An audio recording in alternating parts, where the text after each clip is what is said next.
আসসালামু আলাইকুম, সবাইকে স্বাগতম জানাচ্ছি আমার চ্যানেল রুমিস ফ্যাশনেবল হাউসে। আমি ফারহানা ইয়াসমিন রুমি চলে আসলাম আরেকটি নতুন ব্লগ নিয়ে। আজকের ব্লগে আমি দুইটি ঈদের জন্য স্পেশাল দুইটি রেসিপি নিয়ে এসেছি। তো আমরা আসলে এই ঈদে কোথাও যেতেও পারবো না, কেউ আসতেও পারবে না। তা হয়েছে তো কি হয়েছে, আমরা তো খেতে পারবো। তো কি রান্না করব সহজে ঘরে থাকা অল্প উপকরণ দিয়ে, সেটাই দেখাবো। হচ্ছে 3টা 40 মিনিট আমি এসেছি রান্নাঘরে। প্রথমে সুইচগুলো দিয়ে দিয়েছি, একটু অন্ধকার অন্ধকার মেঘলা। তো রান্নাঘরে এই যে এই পরিবেশ, সব কিছু ধোয়াধাই আছে। আমি এখন এগুলো গুছাবো। ভোররাতে আমি সব কিছু ধুয়ে রেখেছি, আর উঠে যেটা কাজ করেছি, মুরগি ভিজিয়েছি। আজকে মোরগ পোলাও মানে মুরগির চিকেন বিরিয়ানি রান্না করব। ছোলা ভিজিয়েছি, হয়তো একটু ভাজবো। এটাই আজকের ইফতার। তো এদিকটা একটু দেখিয়ে দিই।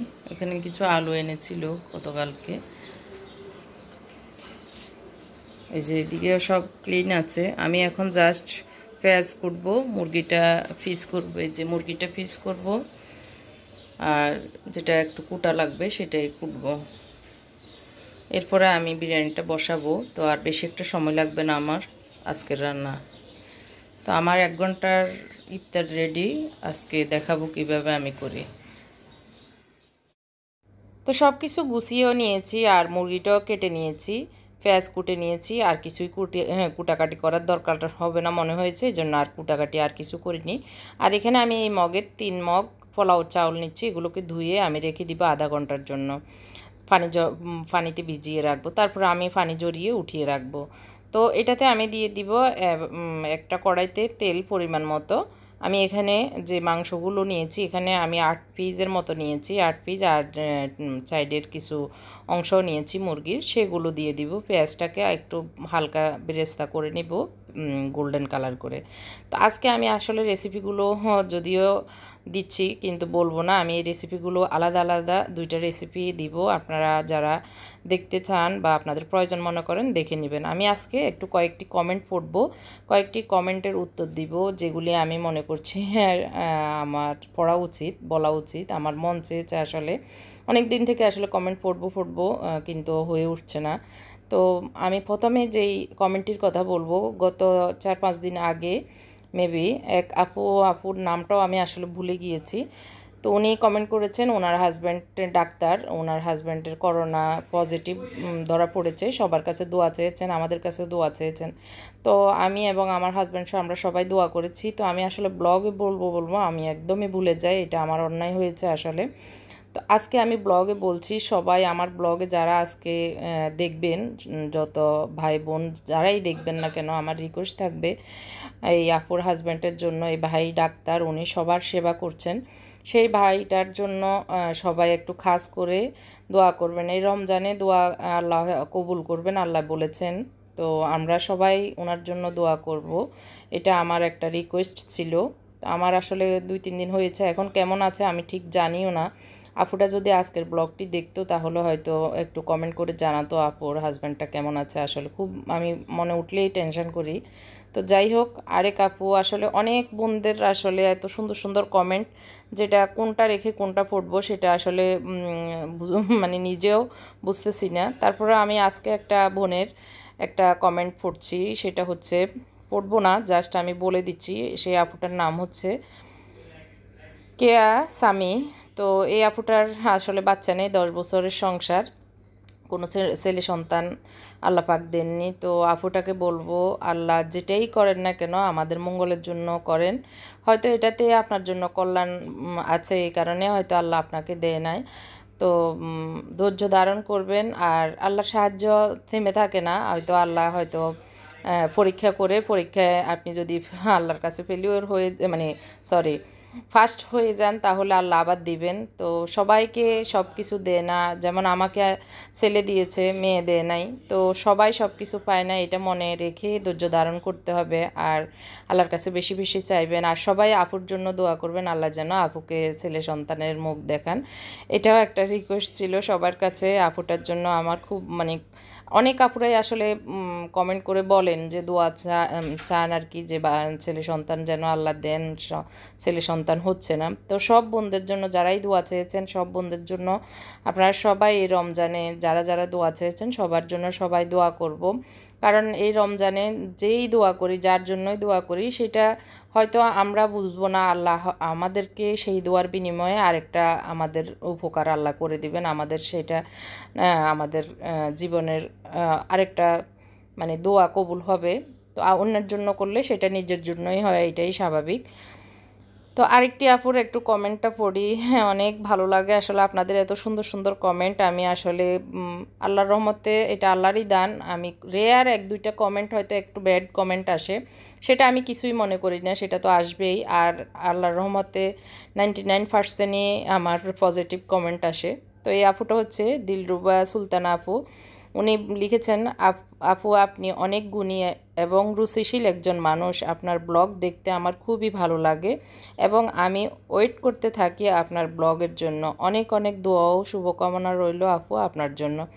তো এই যে আপনারা যে আমার জন্য আমার আমার ব্লগের জন্য অপেক্ষা করেন, এটা শুনলে আমার আসলে মানে মন থেকে অন্যরকম একটা ফিলিংস আসে যে আল্লাহ আমি কোথায় আছি, আমার কোন জায়গা থেকে কোন আপুরা কত দূর থেকে আমার এই ব্লগগুলি দেখছেন, আবার অপেক্ষা করছেন, আবার আমাকে এত বেশি পছন্দ করেন, ভালোবাসেন। আমি অনেকটাই নোয়াখালীর ভাষা চলে আসে, আমার ভাষাও এত শুদ্ধ না, তারপরেও যে আপনারা আমাকে এত সুন্দর সুন্দর কমেন্ট করে এত উৎসাহ দেন, এত ভালোবাসা দেন, সেজন্য প্রথমে আমি আল্লাহর শুকরিয়া আদায় করব, তারপরে আপনাদেরও শুকরিয়া আদায় করছি। আপনারা যে আমাকে এতটুকু পর্যন্ত আসার ইয়ে করে দিয়েছেন, ব্যবস্থা করেছেন, আল্লাহই করেছেন, তারপরে আপনাদেরও সহযোগিতা আছে। আপনারা সাবস্ক্রাইব না করলে, আপনারা যদি প্রতিদিন না দেখতেন তাহলে হতো না। তো সব কিছু আল্লাহর উপরে, তারপরে আপনারা আছেন। তো এই জন্য সব বোনদেরকে আরও কিছু কমেন্ট পড়া আমার আসলে দরকার, আমি পড়বো একটু।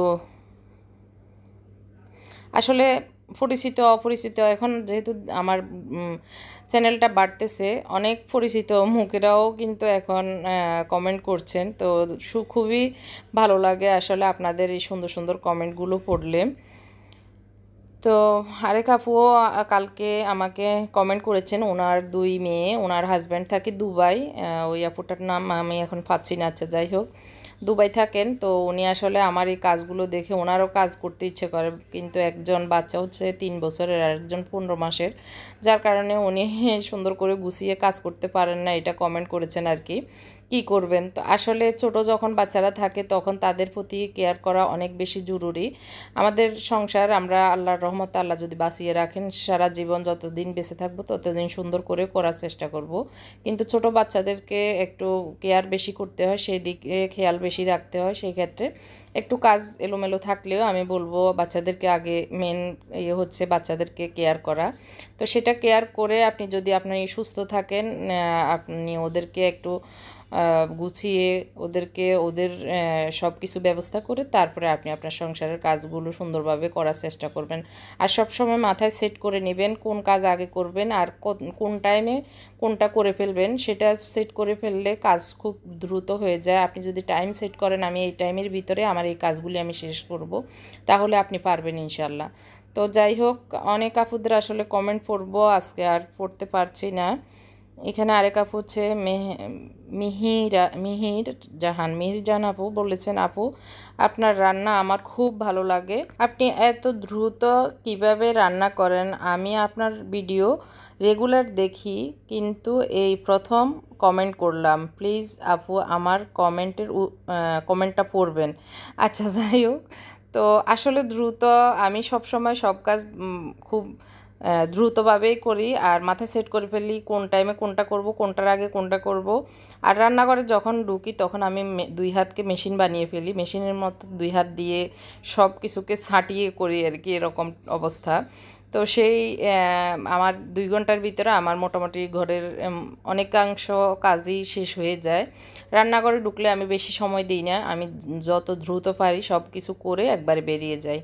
তো অনেকটা আসলে সময় চলে গিয়েছে, আমি এখন একটু বলি। এখানে আমি বিরিয়ানি রান্না করেছি, চিকেন বিরিয়ানি। এটা হচ্ছে আমি দেশি মুরগি দিয়ে রান্না করেছি। আপনারা চাইলে সেম প্রসেসে ফার্মের মুরগি দিয়েও রান্না করতে পারেন, কোনো অসুবিধা নেই। আর এখন আমি একটু আজকে গোলাপ জামা বানিয়েছি। তো এটা আমাদের অনেক ফেভারিট, আর এটা আমি অনেক বানাতাম আসলে শান্তিনগর যখন আমি ছিলাম তখন আমি বানিয়ে আসলে আপনাদের ভাই পছন্দ করতো। উনি বিভিন্ন বাসায় যেতেও আমাকে এগুলো বানিয়ে নেওয়ার জন্য পরামর্শ দিত। অনেক বাসায় আমি এরকম নিতাম, মানে হাতের তৈরি গিফট হিসেবে অন্যান্য জিনিসের পাশাপাশি ঘরের তৈরি মিষ্টি বানিয়ে এভাবে নিতাম। তো মাঝে মধ্যে বানানো হয়, তো ইদানিং একটু কমই হচ্ছে। তো আজকে যে একটু বানাচ্ছি, মনও চাইতেছে আর কি। তো গোলাপ জামের জন্য আমি প্রথমে এখানে 1 কাপ আর 4 টেবিল চামচ আমি চিনি নিয়েছি। আমার এখানে মিক্স চিনি ছিল, যেরকমই চিনি হোক মেজারমেন্ট ঠিক থাকলে হবে। আর 2 কাপ আমি সেম কাপেরই 2 কাপ পানি দিয়ে দিচ্ছি। তো পানি দিয়ে আমি এগুলোকে নেড়েচেড়ে মিশিয়ে নিচ্ছি।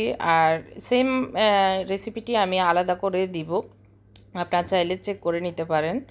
তো এদিক দিয়ে আসলে আমি রান্না করতে করতে অনেকগুলো কাজ করি। তো রান্না করতে করতে আবার চুলাটাও মুছে নিচ্ছি।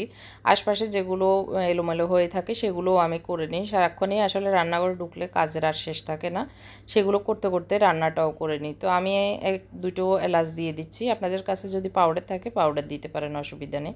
আর আমি চিনিতে একটু জর্দার রং মানে ফুড কালার দিয়ে দিচ্ছি একটুখানি। তো আমার পাতিলটা যেহেতু ননস্টিক পাতিল কালো, সেই কারণে একটু কালারটা বেশি বোঝা যাচ্ছে না। তো আমি পাতিলটা ওই সাইডে নিয়ে এই সাইডে আমি এখন তেল বসিয়ে দিব একটা ফ্রাই প্যানে। তো সেটার জন্য একটা বড় ফ্রাই প্যান বসিয়ে দিয়েছি। ওটা শুকিয়ে আসলে আমি তেলটা দিয়ে দিব। তেলটা আসলে একটু ডুবো তেলে এগুলো ভাজতে হবে, সেই কারণে ডুবো তেলে নিতে হবে। তো আমি গোলাপ জামের জন্য এখানে 1 কাপ দুধ নিয়েছি, ডানো। আপনারা চাইলে নিডো তারপরে অন্যান্য দুধও নিতে পারেন, তবে ডানো এবং নিডোটা ভালো হয়। আর দিয়ে দিচ্ছি আমি এখানে আমি 1 টেবিল চামচ ময়দা নিয়েছি। এখানে 1 টেবিল চামচ ময়দা দিয়ে দিচ্ছি। আর দিয়ে দিচ্ছি 1 টেবিল চামচ ঘি। দিয়ে দিচ্ছি হাফ টি স্পুন বেকিং পাউডার।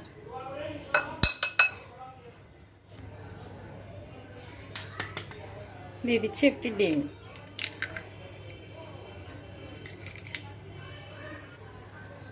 ভালো করে সব কিছু মিক্স করে নিচ্ছি।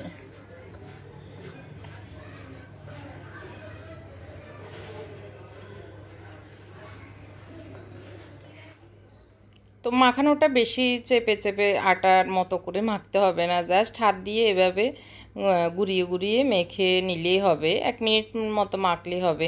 খুবই কম টাইমে আর খুবই এই সহজ রেসিপিটি আপনারা ফলো করে আমার আগের যে মালাই চপটা আপনাদের পছন্দ হয়েছে, আপনারা বানিয়ে উপকার পেয়েছেন, সেরকমই এটাও বানিয়ে আপনারা খেতে পারেন। আর বাজার থেকে কেনা লাগবে না। আর বাচ্চারা তো এই গোলাপ জামটা খুব পছন্দ করে, বিশেষ করে আমার মুনতাসিরও। তো আমি এখন সব কিছু মিশিয়ে হাতটা ধুয়ে নিয়েছি। আর বেশি কিছুই লাগবে না, আর বেশি ময়ান দিলে কিন্তু এগুলো ফেটে যাবে, বেশি ময়ান দেওয়া যাবে না। হাত দিয়ে জাস্ট একটু মানে মাখিয়ে নিলেই হবে। তো আমি একটু হাতে ঘি বা তেল মাখিয়ে এভাবে একটু গোল গোল করে নিচ্ছি। তো আমি আজকে গোল গোল করেই বানাবো, লম্বা করেও আপনারা চাইলে বানিয়ে নিতে পারেন। তো জাস্ট এইভাবে হালকা হাতে বানিয়ে নেবেন। আর এখানে আমি বলবো যে বেশি শক্ত হবে না, আবার বেশি মানে নরমও হবে না। এই ডোটা একটা ডিম দিয়ে 1 কাপে যথেষ্ট হয়, সুন্দরভাবে হয়। আর এখানে অবশ্যই বেকিং পাউডার দিতে হবে, বেকিং সোডা না। অনেক আপুরা প্রশ্ন করেন বেকিং সোডা দেওয়া যাবে কি না বা বেকিং পাউডার কি। বেকিং সোডা দিলে ফেটে যাবে, বেকিং পাউডারটাই খুবই মিষ্টির জন্য ভালো উপকার, তো সেটাই দিবেন। আর দুধটা আসলে নিডো তারপর ডানো এসব দুধই দিলে বেশি ভালো হয়। তো আমি শিরাতে একটু লেবু চিপে দিয়েছি যেন শিরাটা বেশি জমে না যায়। আর তেলটা একদমই এরকম থাকতে হবে যেন আঙ্গুল ডুবিয়ে আবার উঠানো যায়, এরকম গরম একদম ডিমি আছে থাকবে। তেলটা বসিয়ে আর মিষ্টিগুলো বানানো শুরু করে দিলে তেলটা হালকা গরম হয়ে যায়, ওই পর্যায়ে দিয়ে দিবেন। আর আমি ছোট একটা বানিয়ে দিয়েছি, দেখতে পাচ্ছেন একটু বুটবুট করে ফেনা উঠতেছে। তো এই পর্যায়ে আমি দিয়ে দিচ্ছি। আর এই ফ্রাই প্যানটা আমি চেঞ্জ করে নিচ্ছি, কারণ ডুবো তেলে ভাজতে হবে। আমার এটা অনেক চড়ানো, এই কারণে মানে ডুবে নাই মিষ্টিগুলি। তো আমি এখন গোল আরেকটা ফ্রাই প্যানে দিয়ে দিয়েছি। তো দেখতে পাচ্ছেন নিচ থেকে ডুবো অবস্থা থেকে সুন্দরভাবে ফুলে উপরের দিকে উঠে যাচ্ছে। আর একটু বুটবুট করে আস্তে আস্তে উঠবে, বেশি জাল দিয়ে দেওয়া যাবে না, তাহলে উপর দিয়ে লাল হয়ে যাবে, ভিতরে কাঁচা বা শক্ত একটা গোটা থেকে যাবে। খুবই কম আগুনে একটু 2-3 মিনিট আসলে জাল দিলেই কিন্তু এগুলো সুন্দর একটা বলে পরিণত হয়ে ফুলে উঠে। আর 1-2 মিনিট একটু এভাবে নেড়ে ছেড়ে মানে ভাজলেই একটু পরে এই কালারটা চলে আসে। তো আপনারা যদি আরেকটু কালার রাখতে চান আরেকটু কালার করে নেবেন। আমি আর বেশি একটা কালার করব না, আমি একটু মানে অরেঞ্জ কালার করব, আমার ওই কালারটা সুন্দর লাগে দেখতে। তো আমি এখন দেখতে পাচ্ছেন অনেক পাতলা হয়ে যায় এগুলো ফুলে যখন উপরের দিকে, আমি অনেক ছোট ছোট বানিয়েছি আর দেখতে পাচ্ছেন অনেক ফুলে উপরের দিকে উঠে গিয়েছে। আর এভাবে করলে ভিতরে কোনো দানা থাকবে না, কোনো মানে শক্ত শক্ত হবে না, অবশ্যই ট্রাই করবেন। এরপরে আমি এখন শিরাতে দিয়ে দিচ্ছি সবগুলো ছেঁকে উঠিয়ে। আপনারা চাইলে আরেকটু লাল করতে পারেন, লাল করলে আরেকটু লাল যে কালারটা সেটা হবে। তো এই তো আমি শিরাতে দিয়ে আর জাস্ট 3-4 মিনিট বা 5 মিনিটের মতো রাখতে পারি। আপনারা চাইলে আর একটু 5-7 মিনিট রাখতে পারেন। তো আমি আসলে শিরাটা একটু বেশি আগে বসিয়ে দিয়েছি, যার কারণে শিরাটা একটু ঘন হয়ে গিয়েছে, মিষ্টিটাও একটু বেশি হয়ে গিয়েছে। আর একটু পাতলা শিরা থাকলে এই গোলাপজামটা খেতে আর একটু ভালো লাগে। আমাদের মানে একটু বেশি মিষ্টি হয়েছে মনে হচ্ছে, আর যারা মিষ্টি বেশি পছন্দ করেন তাদের জন্য কোনো অসুবিধা হবে না। তো আমি এখন ঢাকনা দিয়ে রেখে দিব 5 মিনিটের জন্য। তো এই দিক দিয়ে আমার বিরিয়ানিটা রেডি। সালাদ করে নিয়েছি আজকের ইফতারিতে, বিরিয়ানি, গোলাপজাম আর একটু সালাদ, আর বেশি কিছু করিনি। আর ছোলা তো থাকছেই, আপনাদের ভাইয়ের প্রিয় ছোলা, তো সেটা আমরা দুজন বেশি পছন্দ করি ছোলা, তো সেটা আমাদের হবে। আর ওরা তো এটাই খাবে, সবাই খাবো আসলে। তো ঈদে আমরা এইভাবে এই রেসিপিগুলো ফলো করতে পারি, কেউ না আসুক আমরা ঘরেই তো খেতে পারি। আর এখানে যে অনেক বেশি টাকা খরচ হয়ে যাবে তা না, খুবই কম উপকরণ দিয়ে খুবই সহজে ঘরে থাকা জিনিস দিয়ে এই বিরিয়ানিটা রান্না করতে পারেন। আর যারা পুরনো গৃহিণী, যারা আমার মতো প্রবীণ, তাদের তো এটা শেখার কোনো কিছুই না, তারা পারেন। নতুনদের কথা আমি বলছি, যারা নতুন সামনে ঈদ আসতেছে, কী রান্না করব, কী খাওয়াবো, এরকম একটা টেনশন এসে যায়, তখন এরকম করতে পারেন। আর মিষ্টিতে আসলে সেমাই যে পরিবেশে বানানো হয়, নিজের হাতে তৈরি হলে তো সমস্যা নেই, কিন্তু যে পরিবেশে তৈরি হয় সেই পরিবেশের সেমাই না খাওয়াই উত্তম। আর মিষ্টি এভাবে আমরা গোলাপজামু, মালাই চপ এগুলো বানিয়ে ঈদে আমরা মিষ্টি মুখ করতে পারি। তো আজকের ব্লগটি আসলে অনেক লং হয়ে গিয়েছে, যদিও 2টি রেসিপি আর কিছুই দেখানো হয়নি। তো তারপরে আশা করি আপনাদের ভালো লেগেছে। আর অনেক আপুদের কমেন্ট পড়ার ইচ্ছে ছিল, কিন্তু এখন আর পড়ছি না, আগামী দিন হয়তো আরেকটু পড়বো, বলবো আপুদের নাম সহ। তো সবাই অনেক বেশি ভালো থাকবেন আর আমাদের জন্য অনেক বেশি দোয়া করবেন, আমরা যেন অনেক ভালো থাকতে পারি। আর যদি আমার আজকের ভিডিওটি ভালো লেগে থাকে তাহলে অবশ্যই লাইকটি দিতে ভুলবেন না, লাইকটি দিয়ে দিবেন। তো আমরা ইফতার করে নিচ্ছি সবাই মিলে, অনেক টেস্টি হয়েছে, সবাই বললো যে একদম বিয়ে বাড়ির মতো হয়েছে আজকের বিরিয়ানিটা। তো আসলে এক এক দিন রান্না করলে এক এক টেস্ট পাওয়া যায়, এটাই স্বাভাবিক। যারা আমার চ্যানেলে নতুন, এখনও আমার চ্যানেলটিকে সাবস্ক্রাইব করেননি, প্লিজ আমার চ্যানেলটিকে সাবস্ক্রাইব করে নেবেন। আর পাশে থাকা ছোট্ট বেল আইকনটিও চাপ দিবেন, যাতে করে আমি যে নিয়মিত ব্লগ দিই সেগুলির নোটিফিকেশান আপনার কাছে চলে যায়। তো এই যে আমি মিষ্টিটা এখন কেটে দেখাচ্ছি, একদম গরম গরম কেটে আমি নিজেও খাচ্ছি, খুবই টেস্ট হয়েছে। আর আপনাদের বাড়ি তো টপ টপ করে 3টাই খেয়ে ফেলেছে একসাথে। তো এর ভিতরে দেখেন একটুও দানা নেই, খুব সুন্দর সফট একটা মিষ্টি হয়েছে। আর বেশি ভাজতে গেলে কিন্তু শক্ত শক্ত হয়ে যাবে। তো ওরা আসলে রিভিউ দিচ্ছে আমার আজকের মিষ্টি এবং বিরিয়ানির, তো দুষ্টামি করছে, সে কারণে কথাগুলি দিচ্ছি না, দুষ্টামি করতে গিয়ে অনেক দুষ্টামি করছে, আমাকে অনেক চেতাচ্ছে আর কি। তো যাই হোক, এই যে আপনাদের ভাইও খেয়ে বললো 3-4টাকে খেয়ে ফেলতে ইচ্ছে করতেছে। তো যাই হোক, এখন হচ্ছে আমরা ইফতার করে নামাজ পড়ে কিছুক্ষণ আমি আসলে শুয়েছিলাম, এরপরে একটু চা খাবো ভাবতেছি, 8:30 বাজে এখন।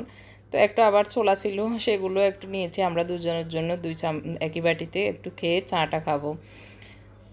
তো অনেক আপুদের আমার চায়ের রঙটা অনেক পছন্দ করেন, তো আজকে গরুর দুধের চা বানিয়ে নিয়েছি, খুবই টেস্ট হয় আসলে গরুর দুধের চা। তো সবাই অনেক ভালো থাকবেন আর সবার জন্য দোয়া করবেন, এই কামনা রেখে আজকের ব্লগটি শেষ করছি। আল্লাহ হাফেজ, আসসালামু আলাইকুম।